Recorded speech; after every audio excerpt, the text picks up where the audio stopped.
Welcome back, my friends. I'm Gene Della Sala, president of Audioholics. And I'm Hugo Rivera, Vice President of Marketing.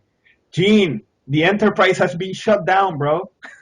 Somebody entered our prefix command code and cut our shields down because we are in trouble, my friend. Oh, completely. I mean, talk about it. It's like, in 1 week we had a hard drive failure of a brand new computer. It's not like this computer was like 10 years old or something, Yeah. you know.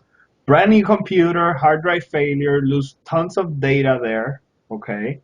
And then on top of that, we had our last batch of YouTube videos over there. So of course we don't have access to them. So now we have to contact the videographer, which unfortunately is in the hospital too. This So all happened in 1 week, guys. My primary computer is down. Our new videographer we hired to make our video quality better, he's down. So now we're here at 1 o'clock in the morning on a Saturday shooting videos over Skype to make you guys happy. So please don't kill us for the quality. I know the quality's not good, but we have a good message. yeah, exactly. I mean, this is the absolute best we can do right now. So I mean, excuse the ghetto quality a little bit here, but we promise that the next batch of videos is going to be really cool in terms of quality. I mean, they came out awesome, but we just need some time to retrieve the videos and get them edited for you guys. So in the meantime, we'll go ahead and discuss a really cool topic, Gene, which is the cool and awesome enhancements to the Aventage line from Yamaha. Yeah, and normally I wouldn't even be doing a video like this if the changes were incremental, and they usually are incremental. We've talked about this before. The Japanese receiver companies come out with new models every 8 months. Right. So by the time the new model's on the shelf, the model that's going to replace it's already on the drawing board and pretty much done Yes. and ready to ship once that life cycle of the other product's gone. Okay? So the reason why we're doing a video this time is Yamaha has stepped up their game a little bit in this series. We've had a long-standing relationship with Yamaha where I give them feedback, I beta test for them. A lot of stuff we do behind the scenes that's not always, on the website. They listen. I mean, they listened years ago when they had a 90 hertz crossover on their base management. I kept telling them you need to have a variable or at least an 80 hertz crossover. It took them about 3 product cycles, but they did that. Okay. Then they added the bi-amp feature when we started talking about using the extra amps in a receiver to bi-amp. They added that. And then they just, they came out with the AVENTAGE line of receivers alone was a cool story, was the fact that we came up with an article right about a year before AVENTAGE came out. We came out with an article called Trading Amplifier Quality for Features. Remember that? I remember that. No, totally. A new trend in AV receivers, right? Yes. And unfortunately, because I'm so familiar with the history of Yamaha receivers and the history of Denon receivers, I singled out Yamaha mostly in this article. I showed how their last generation receiver weighed almost double the amount of the ones of the new generation, but the new generation had more features. Right. So how do you get more features in a receiver and keep the price the same, Hugo? You starve the power supply. Yeah, that's always the case, isn't it? They starved the power supply. They even went one step further and used chip amps instead of discrete amps for all the channels. And we called them out on it. And I got a call, and it wasn't a pleasant call. But again, the guys at Yamaha are world-class people. These guys, they take notes. They take notes. And we talked about the fact, we even ran polls on our site for about 6 months about what people want in the next gen receivers, and unanimously they wanted audio-centric receivers. A year later, AVENTAGE was born, and AVENTAGE just takes it to the next level. Their stuff is built. You can read on the preview article we have about all the build quality. They use top components, top power supply components, great isolation. They use the ESS Sabre DACs on their higher end models. They have separate clocking to reduce the jitter. I mean, the digital front end on these receivers is top notch. The power supplies are top notch. If you pick up one of these AVENTAGE receivers, they're heavy, they're bulky. Right. They're built better than most of their competitors. They really are built well. And for people that have a foot fetish, they have that 5th foot. They do have the 5th foot. In fact, we have a video that shows it. We have a video. They used to make such a big deal out of the 5th foot, the audio fuses. Now it's just kind of in the background. It's just there. Right. But we gave them a lot of trouble over that. It's a fun nitpicking. And, I guess I could see why they put the fifth foot there. It's right under the power supply. It's at the center of the mass of the product. It helps reduce vibration, whatever. But I doubt you're going to hear significant differences in a controlled blind test. But that's another topic to discuss, not in this video. Right. Well, Gene, the good news is that when you speak, Yamaha listens, and that's a good Well, thing. I try to speak for good reason. My goal with Audioholics ever since I started it is I want better equipment solely for myself. It's a selfish reason. It's a selfish reason. The only time I want to change something in my room is when I could change it to something better. Hmm. I want all of these companies to build better mousetraps, and it's going to help the consumer too. And what's cool is last year at CEDIA, Hugo, I met with the guys at Yamaha. They had all their Japanese engineers in. Okay? So it was really cool. These are the guys that designed the receivers. These are the geniuses that put all this stuff down. That's amazing. They came up to me with clipboards and pencils. I thought it was a Scientology meeting at first, right? I thought they were going to check my thetan levels. They were actually they were writing down stuff I was saying because we've been preaching about the benefits of multi-sub and the benefits of once you have those multi-subs set up, the next step is to EQ it. Yes. To get rid of the bumps in the room, okay? Mm-hmm. For years, Yamaha had this PEQ function built into their receivers, but it stopped at 31 hertz. Yes. Okay? A lot of the room mode problems in small rooms, like home theater rooms, you need to do correction below 31 hertz. 31 hertz is good, but you need to go down to 20 hertz or even below that, okay? Actually, if you want to do an adjustable PEQ, you need to go below 20 hertz if you want to effectively tame the 20 hertz region. How low do you need to go? What's the lowest in your opinion? Well, I mean, my equipment like the mini DSP that goes down, I think 10 hertz, but 15 hertz is more than sufficient. You can still do good noise shaping there. And the cool thing is I've been bugging Yamaha. I've been putting it in my reviews for like the last couple of years. I've been calling them up on the phone. I called up Yamaha Canada on the phone. It's not just America I've been bugging, right? You do a multi-angular attack on this. I did. I attacked from both ends. Okay, multi-vector assault. Okay. The De La Salle maneuver. Thank you. I like that. So yeah, I mean, after a while, I finally get an email a few months ago saying we have a new feature you're gonna love in the next gen receivers, and you can't talk about it now. So I had to bite my lip, bite my tongue. Sure enough, a couple of days ago, they released a new line of AVENTAGE with PEQ correction down to 15 hertz Wonderful. on all of the models except for the base model, the RXA 660. That's amazing. That's amazing, Gene. Now that you mentioned the models, why don't we start talking about these models and also what awesome improvements they have? I'm really impressed with everything I've seen. I mean, your preview article is top notch. By the way, for you guys out there, the preview article is linked on the bottom over here in the description, so be sure to go ahead and check out the description and click on it.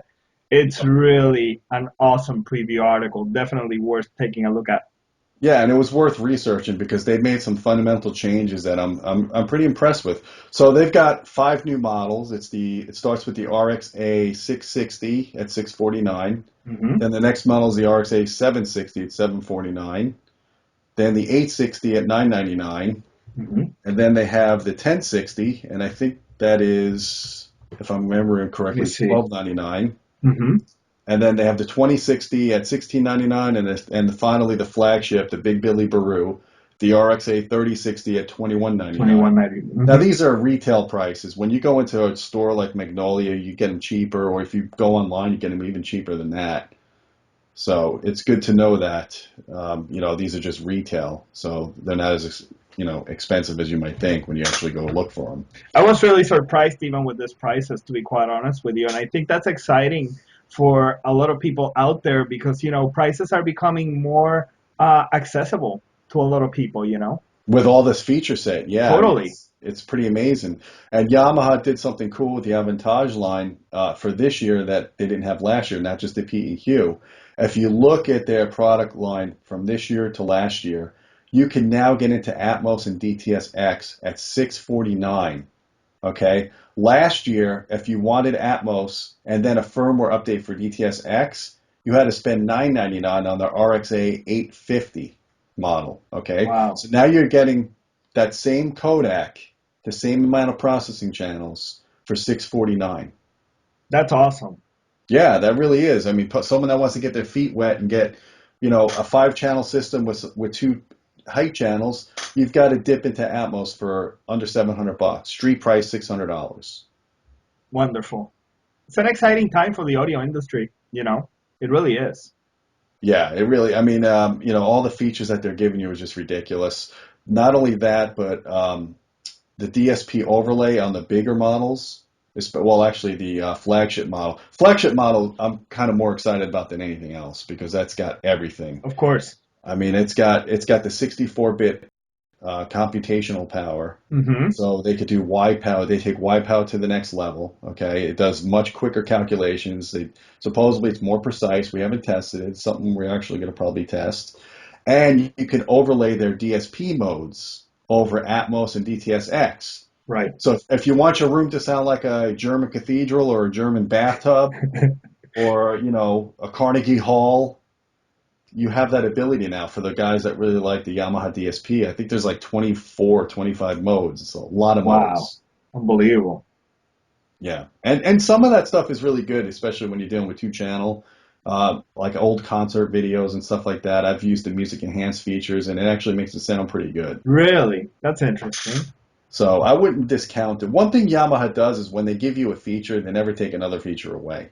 Yeah, that's what's really cool about them. It's like you have all these plethora of features that they've introduced over the years, always available on the newer models, which I think is super cool. Yeah, I mean, you started out. It's funny because Yamaha's like the only one I know. On my Z7, which is now about a 7-year-old model, I've got ProLogic. Okay, ProLogic is like from the 80s. Yes. I've got ProLogic 2. I've got ProLogic 2X. Same thing with this. You'll have all those modes, plus you'll have the Dolby DSU. You'll have the Oro not Oro, the DTS-X DTSX. up mixer. Yeah, it doesn't have Oro. These guys didn't put Oro on their Okay. receivers. Fair But enough. Oro is very niche. Yeah, I think so. I think Aura is really niched in the higher, spending range, Yeah, and there's not a lot of software. So at least Yamaha's given you the major formats, but they're giving you a lot of DSP trickery to have some more fun with that. Mhm. And I think we should talk about the breakdown of the models because I think there's a couple of standout models in this series that people really should think about. If they're going to spend, $700, you might want to spend a little bit more. I agree. That way you can go into the mid-range model that has the independent subwoofers. Independent subwoofer and also preamp outputs, Yeah. multi-channel preamp outputs. Hmm. That's you're talking about the RX-A 60, Correct. That 60. you come in at like 999 for that one. Yeah, so it's like $150 more than the RX-A 760, but you get independent subwoofer outputs, which means you have independent delay, independent level, independent PEQ for each subwoofer, okay? And you've got 7.2 channel outputs. So in the future, if you decide you don't have enough power in your system, you don't have to throw the receiver away and get a new one. You just simply use the preamp outputs and plug into a higher end power amplifier. Wonderful. Then you could use the internal amps of that receiver for another zone. You could reassign those to other zones. So you're not like wasting the amplifier channels. I think this is a great entry point if you ask me. I mean, if you just go ahead and save up a little bit more cash, this is the way to go. Yeah, I mean, if you're building a serious home theater, and you're between those two models, just wait a few more months. Don't go see the new Star Trek movie, for example. Save your money on that because that looks like a bomb to begin with. But let's not go there. Uh, Sore point. yeah, save your pennies and go to that model and wait for it to go on sale, perhaps. Hmm. I think that's a really standout model. If you go to the next model up, the 1060, you start getting the multi-zone features. And the cool thing about the multi-zone this year with the Aventage, the 1060 and up, is now you got the compressed music enhancer feature, not only in the main zone, but you have it in the multi-zone. Okay, so if you have like old MP3 files that don't sound so good, it does this kind of equalization to kind of restore the sound, and it can actually sound good. I've used it before on my RX-Z7, and I've gotten good results with low end audio signals coming in. Then you've got the zone volume EQ, and you've got the extra bass feature. So basically, this is all EQ processing to make your in-wall speakers sound bigger, make them sound better. And Awesome. it's cool that you have this on multi-zone. Mm-hmm. You know, the multi-zone is not just a dumb analog output anymore. You actually have digital connectivity to it, and you've got all this processing. So it's a nice feature that's not often talked about in receivers for people that are setting up multi-zone in their house. Right. Man, as always, Yamaha delivers.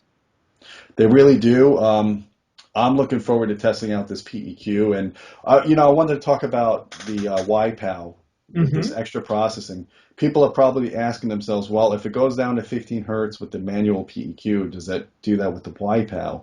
The answer is no, and there's a reason for that. And I don't think it has to do with processing power because, put it this way, this year all of these receivers have two DSPs and the 3060 has three DSPs, okay? Mm-hmm. Last year, they only had one DSP. That's why you didn't get Atmos in the lower end models, Right. and it's a lot of processing going on in that one chip. So Yamaha really did their homework, and they built their digital architecture up. It's not a lack of processing power. What the problem is when you start doing room EQ at low frequencies, it's very difficult to get a microphone to have good accuracy and good consistency down to 20 hertz. Understood. And you're not going to get it with these little Yamaha microphones and little hockey pucks. Right. All the receiver companies are usually these little tiny microphones, and they're fine for what they are, but you're not going to get serious, accurate, low frequency room correction. Mm-hmm. But that's okay because now you have the manual PEQ. Exactly. And the thing about Yamaha PEQ, you and I both agree we're not really big on auto EQ to begin with. No, we've discussed that many times. Right. It's kind of a nebulous goal to do full bandwidth correction. But the thing about the Yamaha one is I've always found it to be almost like it doesn't do anything at all. Like it doesn't harm the signal. Like Right. some of the systems will make it sound really bizarre. Correct. But I've turned YPOW on and off on my Z7, and this is an older version of YPOW. It's nothing like this new one. And it's not offensive like some of the other systems. So it just kind of gives you a little icing on the cake. Mm-hmm. Doesn't do a lot for the subwoofer output, but now we've got the tools. Exactly. And as Scotty said, the right tools for the right job. Absolutely. So I recommend getting a microphone, downloading REW. It's like we keep saying this over and over again. Yeah. Repetition is good though. Yes. Do your measurements, get your subwoofers properly placed, get the bass as consistent as you can from seat to seat, then go into these Yamaha receivers, use the multiband PEQ, and find the right filters to notch out those bumps. That'll do it. REW will even help you do that. It'll actually tell you, based on the measurements, where your PEQ filter should be set. And then you just go and you write that down, and you import it into your Yamaha receiver, and you fix your bass. That's awesome. Bass is 30% of the experience, and I'm glad Yamaha is finally starting to see that this is a significant step forward. This will definitely improve the quality of sound from your system. This is really a good improvement, in my opinion, Gene. And I hope the custom integrators that are selling these products will either help their consumers set it up or at least educate them on this feature. Because how many people do you know that have these little great tools and they don't even know it exists? They have no idea, Right. It's lack of education, But, So that's big. And, the last thing I like to say about these receivers, don't be seduced by the impedance switch. oh God, we have talked about this so many times. Do not touch, okay? In fact, I'm going to put the warning over here so that Yeah. everybody can see it. Don't touch it. Don't think it's even there, okay? I'm almost afraid of mentioning it, but the problem is we still get emails saying, I read your article about the impedance switch, I watched your video, but I have tenoids that are 6 ohm. Should I set it to the low setting? I have a No, better how idea. about you reread and rewatch? And on top of that, take a freaking black tape and stick it right where the impedance switch is. Well, That's when- unfortunately, on these models, they're built into the software. Ah! But the good thing is you got to get deep into the user menus to do it. You got to usually go into the advanced menu. So Yamaha is slick with that. They make it harder to find, which is good. Well, that's a wonderful thing. So if you stumble upon that stuff, Just pretend you didn't see it. Yes. That's it. Done. Awesome, Gene. Man, I'm excited about this. This is, I think, a step in the right direction for the industry, and I hope that other manufacturers take some notes, you know? Yep, you got Atmos, DTS:X, you got it all from 649 and up. You got HDMI and HDCP 2.2 for Ultra HD. You got all the flavors of all the video support, all the flavors of all the audio codecs. It's up to you how far you want to go. If you go to the 3060, the other thing you get with that is you get 11.2 channels of processing, which means you get 9 internal amplifiers. And then if you add a 2-channel amp to that, you could have a 7.1.4 or 7.2.4 system because you got the 2 subwoofer outputs. That's amazing. Holy cow. That's the only model that gives you the ability to do 11.2 in that lineup. And when you think about it, Gene, honestly, the street price is probably going to be under $2,000. Yeah. That's really good. You could buy speaker cables that cost more than that. Totally. Just go to Amazon.com and pick them up. With batteries on them. Seen them, my friend. Just go to Amazon.com, pick them up. They have tons of reviews. I'm really thinking about, I have an RX-Z7 in my family room system. I love it. I love the fact that it has the orange front. I'm kind of dwelling on whether I want to give that away or not. I'm thinking about the 3060 being a replacement, so I'm really going to wonder, I'm going to really probably grab one of these and test it out, and if I like it, you're going to see the family room system get an update. That's awesome. That's awesome. Well, Gene, start calling, start pulling the De La Sala maneuver over there so one of these gets shipped out to the Audioholic offices. Yeah, and I have very little to ask him for more at this point. I mean, I don't know what else I'd want on a receiver. I mean, this has everything. Unbelievable. This is a jacked up one. Awesome, Gene. Well, man, anything else you want to add on top of this? Just stay tuned, guys, because we're going to be looking at these closer this year. Awesome. Well, with that said, if you like this video, just go ahead and click like below and also comment. Let us know what you think of this line. I personally think this is awesome. Take a look at the review, like I said at the preview, which is over here on the description. Also share this with your friends if you like it. Until next time, keep listening.